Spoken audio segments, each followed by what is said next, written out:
오늘은 사도행전 7번째 말씀을 강론하도록 하겠습니다.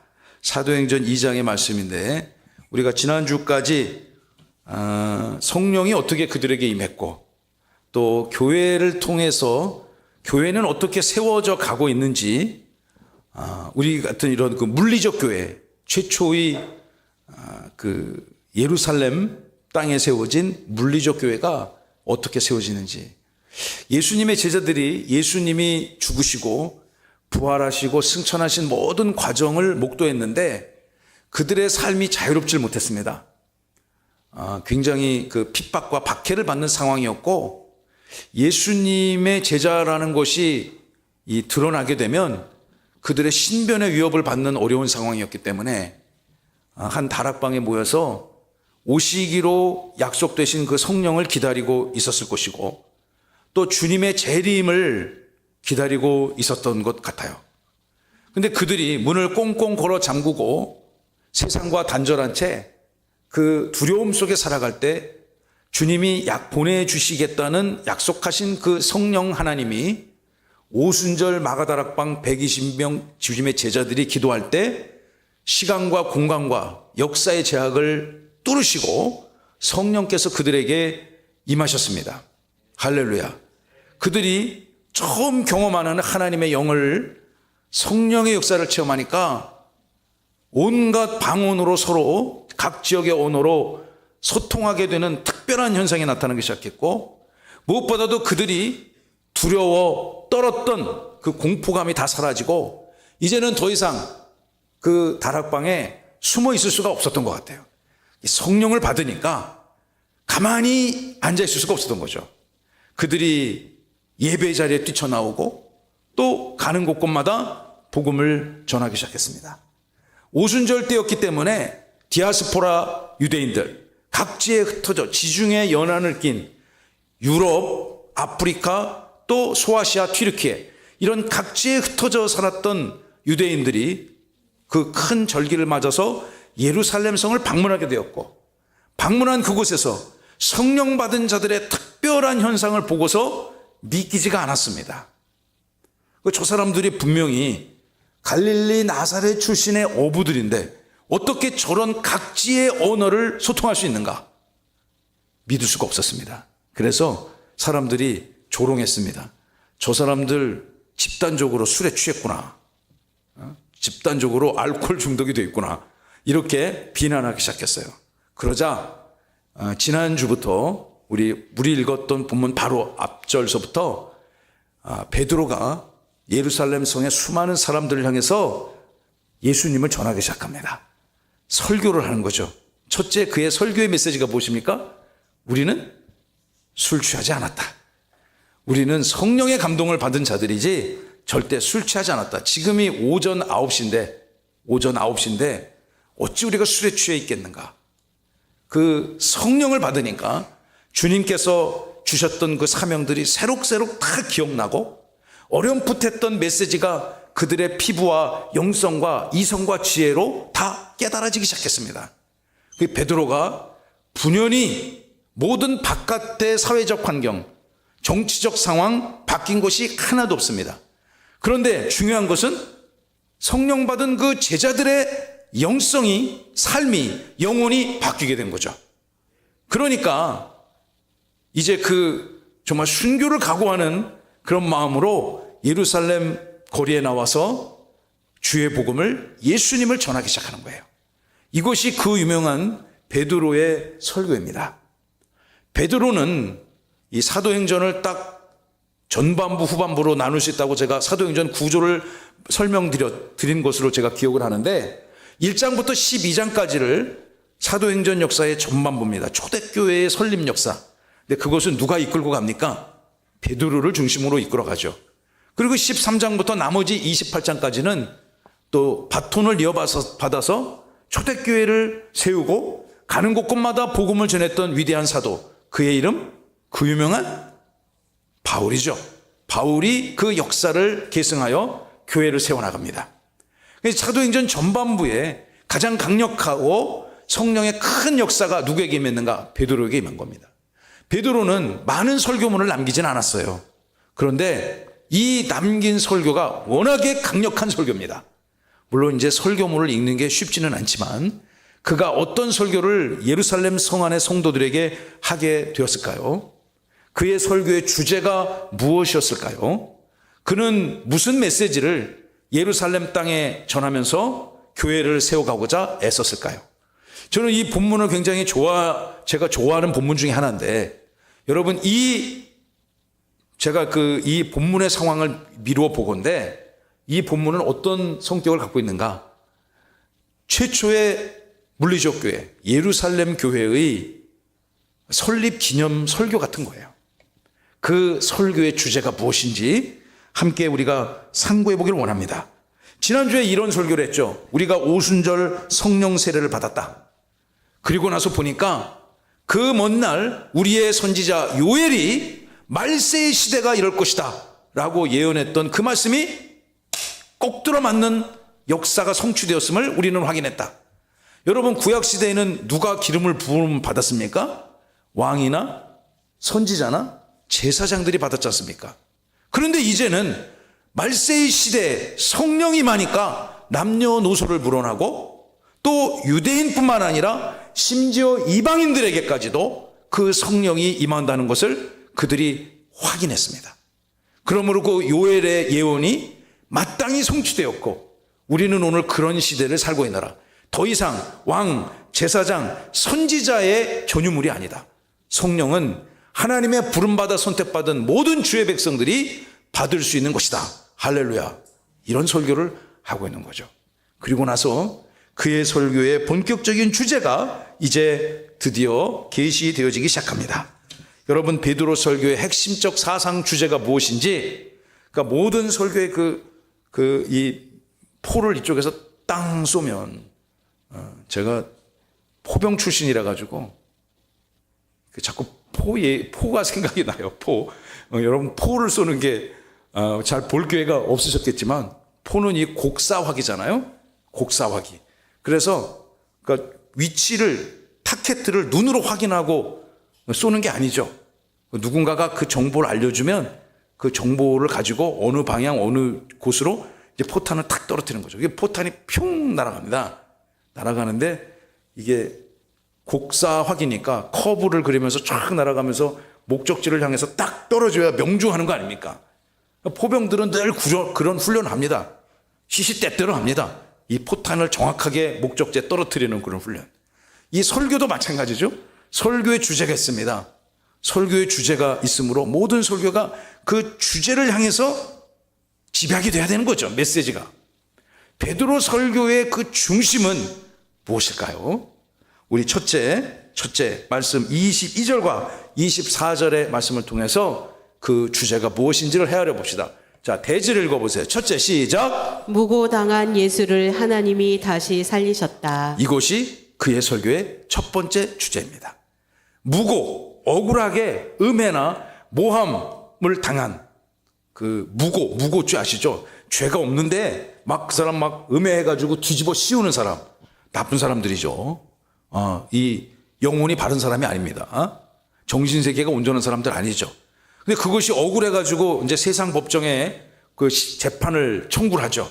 그래서 그것이 정말 허위 사실인데 있지도 않은데 그렇게 사람을 음해해가지고 난처하게 억울하게 만들었다면 형사처벌을 받아야 되겠죠.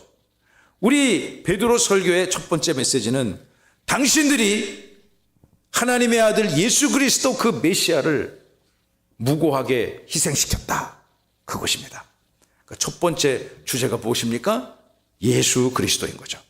자, 이제 제가 큰 주제를 말씀드렸으니까 이제 말씀을 읽으면 헤아릴 수가 있습니다. 22절을 보십시오. 이스라엘 사람들아, 이 말을 들으라. 내가 하는 말을 당신들 분명히 들어라.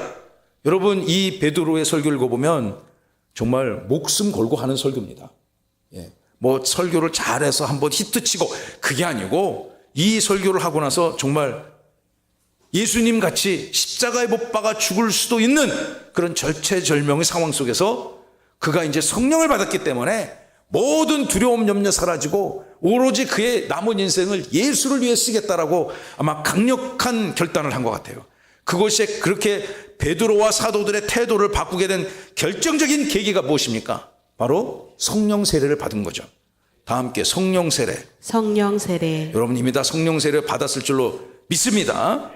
여러분 이 성령 세례를 받으니까 이스라엘 사람들이요, 내 말을 분명히 당신들 들어야 되는데, 너희가 아는 바와 같이 하나님께서 나사렛 예수 그리스도에게 큰 권능과 기사와 표적을 너희 가운데 베풀어 주셨고, 너희 앞에서 그가 그리스도라는 것을, 메시아라는 것을 증언하셨다. 23절입니다. 그가 하나님의 정하신 뜻과 미리 아신 대로, 하나님이 예지하시고 예정하신 대로 저와 여러분이 구원받았음을 믿으시기 바랍니다. 굉장히 중요한 신앙의 고백입니다. 그런 것처럼 하나님께서 그 아들 예수 그리스도도 그 길을 걷게 하셨는데, 법 없는 자들의 강포한 폭력과 억지와 무고 때문에 십자가에 못 박아 죽임을 당하게 되었다는 거죠. 여러분, 예수님은 죄가 1점도 없으신 분임을 성경은 증언하고 있습니다. 누구보다도 그 예수님의 십자가형을 승인한 누굽니까? 빌라도는 알았습니다. 그 사람이 죄가 없다는 사실을. 예수님이 나사렛 출신의 예수가 죄가 없다는 것을 그는 누구보다도 잘 알고 있었는데, 여론의 압박을 받으니까 그가 십자가형을 승인할 수밖에 없었던 거죠. 그 사람은 그것 때문에 계속 오고 가는 세대 속에서 본디오 빌라도한테 고난을 받아 십자가에 못 박아 죽으셨다고 우리의 신앙으로 고백하지 않습니까? 그러나 사실은 그의 배후에 예수님을 십자가에 못 박아 죽이려고 작당하고 모의하고 계획하고 실행했던 사람들은 당시 같은 예수님과 동족인 이스라엘의 양대 지도자, 정치, 종교, 특별히 종교 지도자 그룹이죠. 사두개인들 그리고 바리새인들이었습니다. 대제사장들, 율법관, 서기관들이 한 마음과 한 뜻으로 딱 단결해서 예수님을 죄인으로 만들고 그를 십자가에 못 박아 죽였습니다. 예수님 당시 시대에 예수님의 그 치열했던 사역 현장에 그 양대 계파들 있잖아요. 사두개파, 바리새파. 이 사람들이 전혀 뜻을 모으기가 어려운 사람들입니다. 우리 한국 현대 이 정치를 보더라도 이제 보름 후인가요? 또 새로운 대통령 뽑아야 되는데, 한국 사회를 대표하는 이 양대 정치 세력들이 뜻을 그분들이 이 모으기가 쉽지 않잖아요. 그죠? 근데 딱 의기투합하는 게 있잖아요. 자기들 월급 올릴 때, 그때는 여야를 물어나고 다 승인시켜 주잖아요. 근데 그런 이슈들 빼놓고는 뜻이 맞는 게 없습니다, 이분들이. 예수님의 시대 때도 마찬가지였습니다. 예루살렘 종교 정치 권력을 경제 권력을 장악하고 있던 양대 이 세력들이 절대 뜻이 같아지는 사람이 아닙니다. 그들의 역사적 배경, 정치적 사상, 종교적 배경 특별히 전혀 다른 사람입니다. 지지 기반도 다르고. 그런데 그들이 하룻밤 만에 의기투합한 사건이 있지 않습니까? 그것이 무슨 사건입니까? 저 예수를 십자가에 못 박자. 이런 졸속 재판을 통해서 그들이 예수님을 무고하게 희생시킨 겁니다. 베드로가, 성령 세례를 받은 베드로가 예루살렘 거리를 향해서 너희들이 죽인 그 예수는 하나님이 세우신 분이셨는데 이 법 없는 자들의 강포함 때문에 십자가에 못 박아 죽게 되었다라고 얘기하는 거죠. 그런데 24절 시작. 하나님께서 그를 사망의 고통에서 풀어 살리셨으니 이는 그가 사망에 매여 있을 수 없었습니다. 아멘. 너희들의 무지함, 폭력, 억지, 무고가, 물론 그 모든 뜻들이 이 땅을 구원하기 위한 하나님의 위대하신 구원으로 예정되었음을 믿습니다. 베드로가 그런 절규를 했잖아요. 23절에 보시면. 그런데 그 너희들이 죽였던 그 예수를 우리 하나님께서 24절을 보시면 사망의 고통 가운데 그 죄가 1점도 없으신, 완전히 무고를 당해서 죽을 수밖에 없었던 그를 다시 사망의 고통 가운데 풀어서 살려주셨으니, 부활시켜 주셨으니, 왜냐하면 죄가 1점도 없으신 그분은 절대로 사망의 속박을 당할 그런 존재가 아니었기 때문이다. 할렐루야. 여러분, 이 위대한 복음의 선언이 2000년 전 초대교회 예루살렘 성 안에서만 펼쳐져야 될 메시지가 아니죠. 오늘 이 시대에 살아가는 여러분들의 삶의 현장에 이 예수 그리스도의 영광과 또 부활의 주권은 날마다 고백되어지고 선포되어질 줄로 믿습니다. 하나님께서 억울하게 무고당한 예수님을 다시 사망의 권세로부터 해방시키셨다. 그것이 베드로의 첫 번째 설교 메시지입니다. 주제는 예수 그리스도죠. 무고당한 예수를 하나님께서 다시 원상을 회복하셨다. 여러분, 우리 하나님께서는 죄와 사망의 권세로부터 저와 여러분들을 하나님의 자녀로서 본질의 정체성을 회복시켜 주셨음을 믿으시면 아멘. 아멘. 자, 우리 두 번째 그의 설교 내용을 살펴보기를 원합니다. 둘째 25절로부터 28절 시작. 다윗의 노래는 예수님이 메시아이심을 확증한다. 그리고 나서 이제 베드로가 이렇게 설교하는 거예요. 당신들 다윗 알아요? 그럼 이 사람들이 뭐라고 대답할까요? 당연히 알지. 그럼. 이스라엘 사람으로서 다윗을 모르는 사람이 있었겠습니까? 대한민국 사람으로서 세종대왕을 모르는 사람이 있겠습니까? 예, 귀화 시험에 보면 세종대왕에 대한 질문도 있더라고요. 우리나라 역사에 큰 족적을 남기신 분이니까 우리가 지금 세종시에 살고 있지만 사실 그보다 훨씬 더 위대한 분이죠. 이 다윗이라는 분은. 이 이스라엘 백성들에게 있어서 다윗은 그냥 이름 그 석자, 아니 이름 두자죠. 그 사람. 다윗, 데이빗, 이름 두자 발음으로 이음절로 발음되는 이 다윗의 이름만 딱 카드만 내면 다 꼬리를 내리는 거예요. 그 다윗의 권위, 다윗의 권세, 다윗의 능력, 하나님으로부터 얼마나 큰 사랑을 받았는가를 그냥 그 카드만 딱 보여주면, 그 춘향에 보면, 춘향전에 보면 말이죠. 이 도령님이 한양 가갖고 과거급제한 다음에 암행어사 출도요 마패를 딱 보여주지 않습니까? 그러면 그 포악한 탐관오리가 다 꼬리를 내리듯이 예수를 십자가에 못 박아 죽였던 그 강력한 폭력 무고한 자들이 다윗이라는 이름을 딱 내걸면 깨갱하는 거죠. 이 베드로의 설교의 두 번째 메시지는 우리 모두의 존경과 또 이 추앙의 대상인 그 다윗도 이 상황을 미리 예언하셨다는 거죠. 물론 다윗이 예수님을 직접 만난 적 없습니다. 그러나 그는 탁월한 영성과 하나님이 주신 지혜와 감동으로 메시아가 오실 것이며 메시아가 이런 능력이 있을 것이며 반드시 이렇게 역사가 성취되어 가는 것을 곳곳에 글로서 노래로서 흔적을 남겼습니다. 베드로 설교의 두 번째 테마입니다. 25절을 보시면 다윗이 이렇게 말했습니다. 특별히 시편 16편 8절로부터 11절의 말씀을 이 베드로가 다윗이 지었던 시편 16편의 말씀을 인용을 하면서 이 다윗이 시편 16편에 노래했던 그 주님이 바로 내가 조금 전에 얘기했던 너희들이 무고시켜서 죽였지만 하나님이 달리 살리신 그 예수, 그분이 바로 다윗이 얘기한 주님이다. 할렐루야. 자기의 설교를 보다 더 확증적으로 강력하게 전하고 있는 거죠. 자, 여러분 25절을 보십시오. 다윗이 그렇게 그를 가리켜 이르되, 다윗이 이제부터 하는 이 노래를 내가 인용할 터인데 그분이 누굽니까 여러분? 그분이 예수 그리스도인 거죠. 그 예수 그리스도를 가리켜 이르되 내가 항상 내 앞에 계신 주를 배웠으며 나로 요동하지 않게 하기 위하여 그가 내 우편에 계시도다. 사랑하는 저녁 예배자, 사랑하는 교우 여러분, 우리 예수님은 항상 여러분의 곁 우편에서 여러분의 삶을 지지시켜 주시고 유지시켜 주시고 반석과 같이 요동치 않도록 붙들어 주시는 분임을 믿으시기 바랍니다. 이것이 다윗의 노래였는데 베드로가 다윗이 이런 노래를 불렀다라고 지금 인용을 하는 거예요. 이 노래가 다윗의 노래가 아니고 저와 여러분의 노래가 되시기를 간절히 소망합니다. 그 우편에 계신 예수님이 항상 여러분의 인생과 가정과 삶의 현장 가운데 우리 주님의 몸된 교회와 부름받은 이 나라 이민족 가운데 있으니까 내 마음이 항상 어떻겠습니까? 즐거워요. 기뻐요. 오늘 우리 구약성경 창세기적 개념에 의하면 보기만 해도 토부해요. 즐거워요. 행복해요. 그런 삶을 여러분 오늘도 누리시기를 바랍니다. 예수님이 옆에 있는데 무엇이 두렵겠습니까?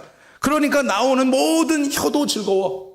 예수님과 함께 동행하고 그 주님이 나를 지켜준다고 생각하니까 입술에 은혜가 충만한 거죠. 그리고 여러분 그 은혜가 이게 좀 여러분은 항상 은혜가 충만할지어다. 근데 이제 인생이 또 시험 들고 은혜가 이렇게 떨어질 때가 있잖아요.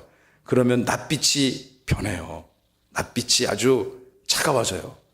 낯빛에 은혜가 없어. 그리고 두 번째는 그의 입을 통해서 혀로 내뱉어지는 말이 막 가시가 있단 말이에요. 예. 그러나 예수님과 함께하는 인생, 영혼의 기쁨이 소성할지어다. 그리고 나오는 모든 여러분의 입술로 나오는 말에 향기로운 주님의 영광이 고백되어지고 노래되어질 줄로 믿습니다. 할렐루야. 이 다윗의 이 아름다운 노래, 육체도 희망의 거하니라. 원래 육체는 희망에 거하기가 어렵습니다. 세상을 바라보면 걱정 근심거리가 있잖아요. 왜 없습니까? 그런 찬양 있잖아요. 사람을 보고 세상을 볼 땐 희망보다는 불만족을 느끼기가 쉬워요. 그런데 나의 하나님 그분을 뵐 땐 나는 만족하였네. 그리고 뭐 동남풍아 불어라 뭐 그런 찬양 있잖아요. 여러분 우리가 주님을 바라볼 때 희망이 생기고 소망이 생길 줄로 믿습니다. 우리 세상에 정말 세상을 바라보면 근심 걱정 생겨요. 우리나라 대한민국 이렇게 돌아가는 거 보세요. 다 보면 참 가슴이 답답하잖아요. 그냥 도대체 이거 어떻게 되는 건가. 금방 방해도 이상할 것이 없는데 그래서 우리가 믿음의 눈으로 이 땅을 주목하시고 사랑하시는 그 하나님의 마음을 헤아리고 여러분의 삶의 현장에 하나님이 지켜주시는 소망이 넘쳐날 줄로 믿습니다. 할렐루야. 우리나라 안 망한다고 전 믿습니다. 여러분 복음이 전 세계 이 복음이 한 걸음 한 걸음 한 걸음 이방 땅을 향해 나가서 이 이스라엘 땅 팔레스타인 그 가나안 땅 지구 반대쪽 있는 이 유라시아 대륙 동쪽 끝에 이게 임한 거잖아요. 우리나라 정말 특별한 나라예요. 여러분 세계 지도를 놓고 보세요. 복음이 그렇게 각지로 퍼져가면서 전혀 복음과 관계없던 땅에 이렇게 위대한 복음 부흥의 역사가 이루어진 것은 저는 거의 뭐 대한민국이 유일하지 않을까 싶습니다.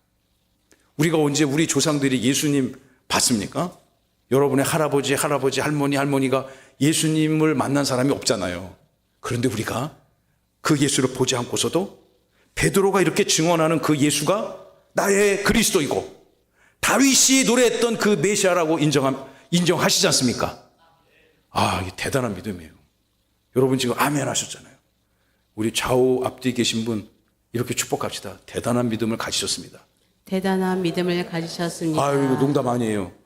전 세계 사람들 전체 수십억의 인구 중에서 정말 0.00000000 여기 수학 전문가 계시는데 정말 영에 수렴할 정도로 정말 특별한 소중한 존재들이라고 저는 생각합니다.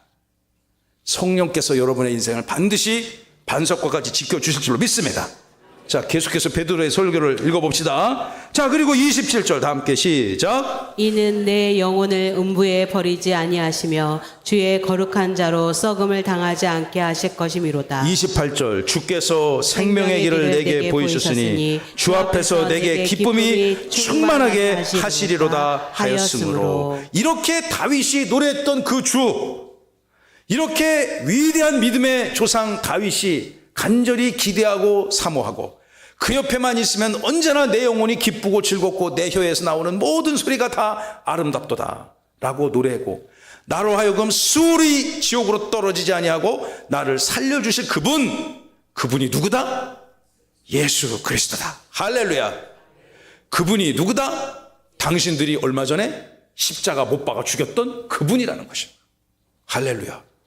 그 십자가 못 박아 죽였지만 그분을 다시 살리신 하나님 영광 받을 줄로 믿습니다. 우리가 오늘 이 시대에도 그 주님을 믿어야 될 것입니다. 이 시대에 교회가 어떤 역할을 감당해야 되겠습니까? 교회가 무엇을 해야 되겠습니까? 물론 좋은 일 많이 해야죠. 또 어르신도 잘 섬기고 이웃 사회도 정말 정직하고 성실하게 존경받는 교회로 쓰임받아야 될 줄로 믿습니다. 우리 교회 좋은 소문 날 줄로 믿습니다. 오늘 감사하게도 7분인가 8분인가 1, 2부에 이렇게 오셨는데, 그럼 제가 이제 꼭 물어봅니다. 우리 교회는 어떻게 오셨습니까? 어떻게 알고 오셨습니까? 그러면 이제 내 주보를, 집에 우연히 주보가 꽂혀져 있었습니다. 그 우리 전도사님들이, 목사님들이 엄청 열심히 돌린단 말이에요. 물론 돌리다가 구박을 받을 때도 있죠. 저 사람들 꼴 보기 싫으니까 당장 쫓아내시오. 신고하는 분도 있고, 한 번만 더 우리 집에 이거 꽂아놓으면 경찰서에 신고하겠습니다. 실제로 신고하는 분도 있습니다. 그래서 제가 작년에 가서 반성문 2장 쓰고 왔잖아요. 반성문 쓰는데 그때 우리 여기 세종 남부경찰서에 갔는데 여러 명이 같이 갔거든요. 딴 데 볼 일이 있어 같이 갖고 오다가, 근데 반성문 쓰러 갈 때는 나 혼자 들어가라 하더라고. 우리 전도사님들이 자기들 안 들어간다고. 목사님이 대표로 쓰고 오라고. 그래서 가가지고 뭐 사인하면 벌금을 면제해줘요. 그래가지고 거기는 우리 당분간 안 돌리겠다고 그렇게 약속을 했지만, 그래도 말이죠, 그걸 보고 교회 오시는 분이 있습니다. 할렐루야. 실제예요, 실제. 또 어떤 분들은 유튜브나 홈페이지 보고 오셨다는 분도 있고요. 오늘은 제가 굉장히 고무적인 2분을 소개하려고 하는데, 일부 예배 때 오신 분이 의사 선생님이었어요. 지금 군의관이에요. 현역 군의관인데, 제가 그래서 우리 교회를 어떻게, 저는 이름이 특이해갖고 처음에 몽골 사람인 줄 알았어. 이름이. 근데 보니까 한국 분이더라. 아까 권사님 같이 있었나? 네. 그래서 보니까 한국말 잘해. 한국 사람 틀림없어. 그런데 우리 교회 어떻게 오셨습니까? 지인이 소개해 주셨대요. 그 지인이 누가 소개해 주셨나요? 그러니까 누군지 제가 모르겠어요. 그래서 제가 뭐라고 얘기했냐, 참 훌륭한 지인을 두셨습니다. 참 훌륭한 지인. 무슨 YWC에 무슨 회장님이 뭘 소개해 줬다든가. 저는 딱히 기억에 나는 분이 없는데, 그분이 이 교회를 꼭 가라고 해서 오셨대요. 2부 예배 때 오신 분은 또 어떻게 알고 오셨습니까?